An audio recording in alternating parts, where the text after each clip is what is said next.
Hello everyone, happy Friday, July 12th. My name is Shannon Cunningham. I'm an astrologer living and working in Toronto, Ontario, Canada. And I'm here to talk about cancers because we are in the thick of cancer season, and to make a recommendation of one of my favorite Cancerian writers for cancers, but for anyone who wants to import a little bit of cancer talent in the name of creativity and the ability to kind of like connect to the collective unconscious. So, said Cancerian writer is Elizabeth Gilbert, who a lot of people would know her name from the book Eat, Pray, Love, which she became very famous for. It was a book that she had been writing for a long time before that, but that catapulted her to fame. Came under a little bit of criticism for being privileged because she was advanced a pretty hefty sum to go and write the book. But if you actually read the book, it's very touching, a lot of depth to it, a lot of feeling, and someone taking a year and really going on an exploration that culminated with her, falling in love, and it was just, a wonderful book. I wish we all could do it. I wish we all could write some privilege. But anyway, the book that I'm talking about today is a book that she wrote a few years ago called Big Magic, and it's a self-help book for people who are trying to push past perfectionism or self-doubt to drop into their own creativity. And she's working with the premise that we are all creative beings, every single human being. But because she is a Cancer and writing the book, and she writes about it in such a magical way, I wanted to bring her up today because I do equate cancers with magic.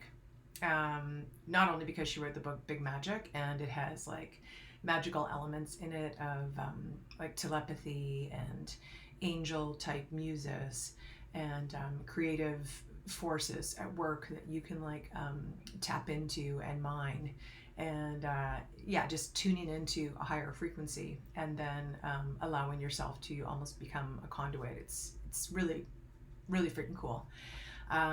But also because I knew a gentleman who was a magician who was also a billionaire, and his name was Alan Slate. I won't go into him. He used to be a client of mine.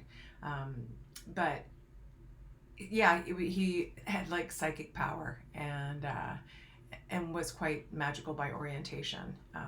And it's something that's just always been in my mind of cancers because I feel like that is an inner talent. They're highly intuitive because they are the first of the water signs, and they're connected to the moon, which is pretty friggin' magical, and forces of gravity, and they do have, if they can kind of tune into that small little voice that exists within, and allow themselves to kind of like listen to it and follow their guts and their instincts, they can end up in very good positions, because it's almost like there's a natural kind of like wire that's already connected in cancers. We can connect it as well as human beings when we learn how to like discern and listen to that small voice. But I think it's just a little bit louder in cancers, and it's definitely loud in Elizabeth Gilbert. If you ever get a chance, read the book.